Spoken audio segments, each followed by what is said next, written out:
Los temores de que estalle una nueva guerra civil en Estados Unidos se han reavivado estos últimos años, en que las redes sociales viralizan imágenes de un Estados Unidos que parecen salidas de una película post-apocalíptica. La crisis del fentanilo y la crisis de los migrantes están exponiendo la decadencia de una de las grandes potencias mundiales, que hoy se encuentra con una población más dividida que nunca, desde la llegada de Donald Trump al poder. La nueva alt-right global, en una época que las fake news están en la orden del día y las teorías conspirativas tienen más eco que nunca, como demostró la toma del Capitolio por los seguidores de Donald Trump.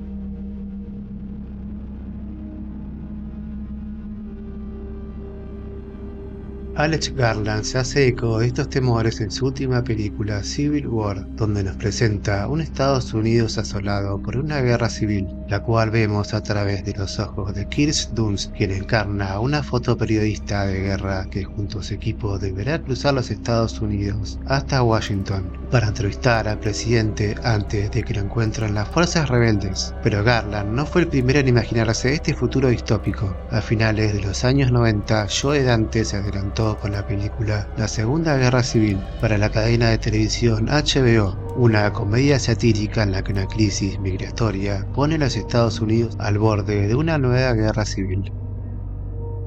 Luego de que el gobernador de Idaho amenace con cerrar la frontera, casi presagiando la crisis que vive hoy en día Estados Unidos con el estado de Texas. Por eso hoy en ¿Qué peli vemos? Analizaremos ambas películas y el rol de los medios de comunicación.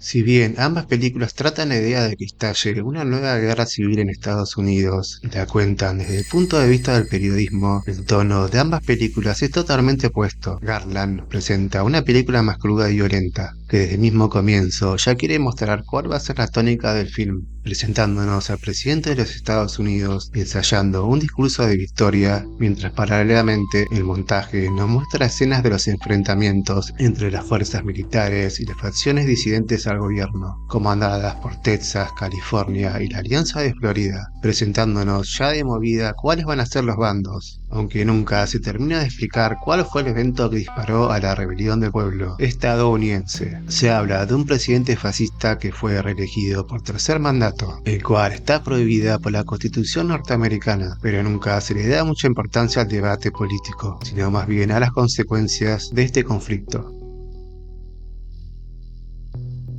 En el siguiente plano nos presentan a Lee Smith frente a la televisión con la cámara en mano, buscando el momento para una toma del presidente.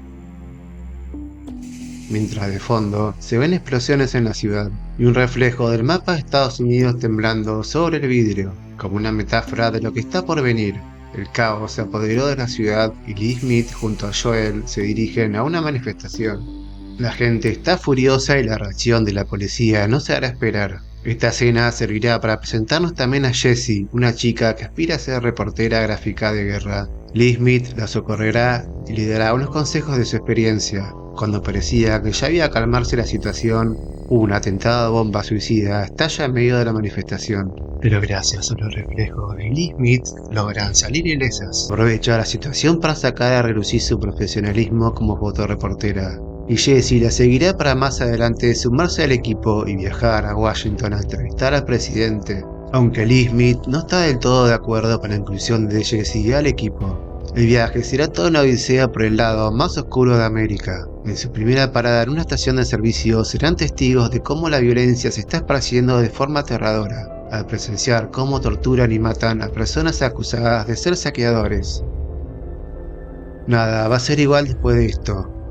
Más adelante se unirán a un equipo de prensa en uno de los primeros enfrentamientos militares del film, en el cual morirá uno de los fotógrafos al ser alcanzado por unos disparos. Acá Garland vuelve a poner el dedo en la llaga al cuestionar la ética de ir a jugarse la vida por una foto, por ir por la primicia. Después de pasar la noche en un campamento, retomarán el viaje a Washington para pasar al momento de Dimensión Desconocida de la película. cuando se encuentra en un poblado que parece quedó congelado en el tiempo, en el que la población ignora completamente la guerra civil por la cual el país está pasando.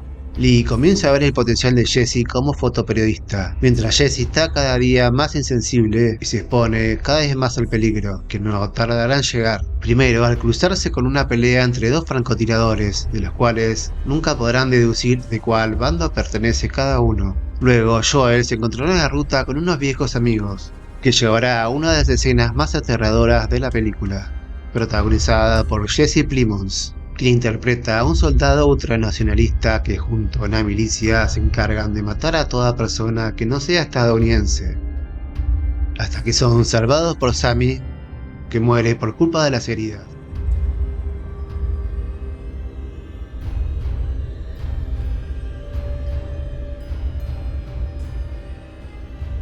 Luego de este evento traumático se terminan sumando las fuerzas occidentales que estaban por asaltar Washington, los cuales fácilmente traspasan el perímetro hasta la Casa Blanca, donde casi no encontrarán resistencia.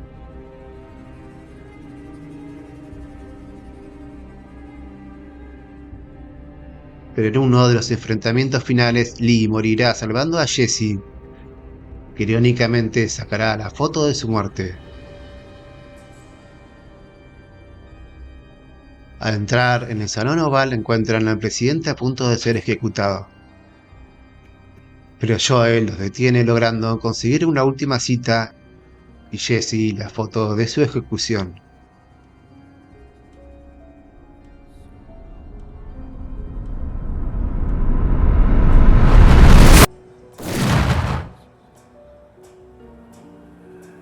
El final es agridulce y sirve para subrayar el mensaje que quiere dejar Garland sobre lo absurdo de la guerra y el rol del fotoperiodismo a la hora de decidir si sacar o no una fotografía. En una época de hiperconexión global en que las redes sociales permiten transmitir la guerra en primera persona y que cualquiera puede convertirse en reportero solo con un teléfono.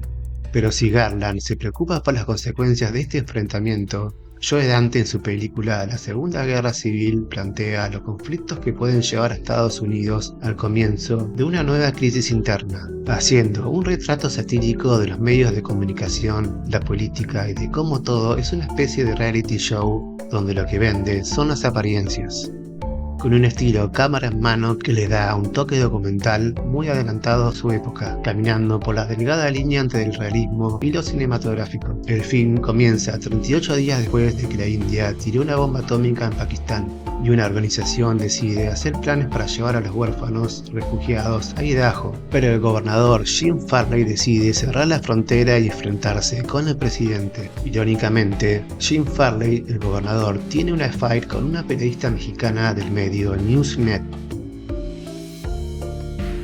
Este escándalo será explotado por un productor ávido por el rating, convirtiéndolo en una sensación mediática de la noche a la mañana, creando una grieta en la opinión pública.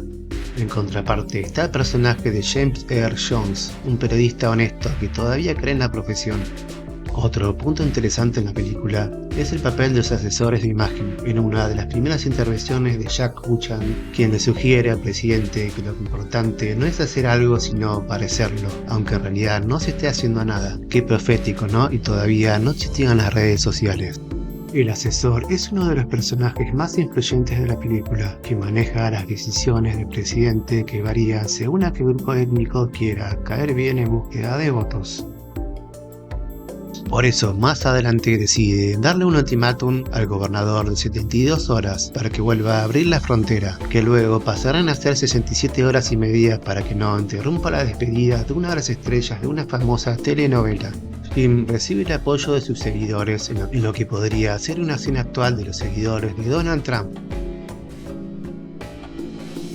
Dante sigue mostrando cómo la película es más actual que nunca. A medida de que se acerca la fecha límite, el gobernador y el presidente llaman respectivamente a la Guardia Nacional de Idaho y al Ejército de los Estados Unidos. Las tensiones aumentan cuando los comandantes de ambas unidades resultan ser rivales acérrimos de la Guerra del Golfo. Los eventos terminan escalándose y los pro-inmigrantes bombardean el Álamo, quienes responden destruyendo la Estatua de la Libertad. A todo esto, Newsnet estalla la bronca cuando Jazz Autos comienzan a discutir sobre su papel en avivar el conflicto.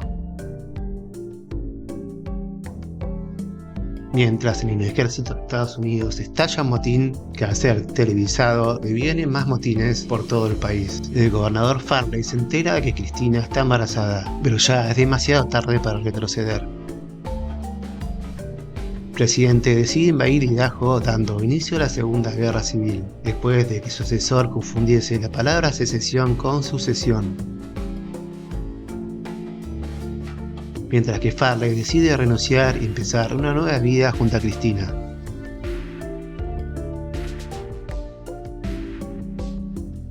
Dante plantea un final oscuro y tragicómico. Como escena final nos deja a un James Earl Jones vencido tirando la toalla, mientras en el estudio, luego del shock que llevó a pelearse entre todos, vuelve toda la normalidad, como si nada hubiese pasado, dejando quizá la idea más pesimista de la película, de cómo una elección, hasta incluso la misma guerra, puede ser planificada por algunos puntos de rating, y de cómo los responsables son los primeros en mirar para otro lado a la hora de enfrentar las consecuencias. Podríamos decir que ambas películas se complementan y no dejarán a nadie indiferente. Esto ha sido Que Peli Vemos. Nos vemos en el próximo video.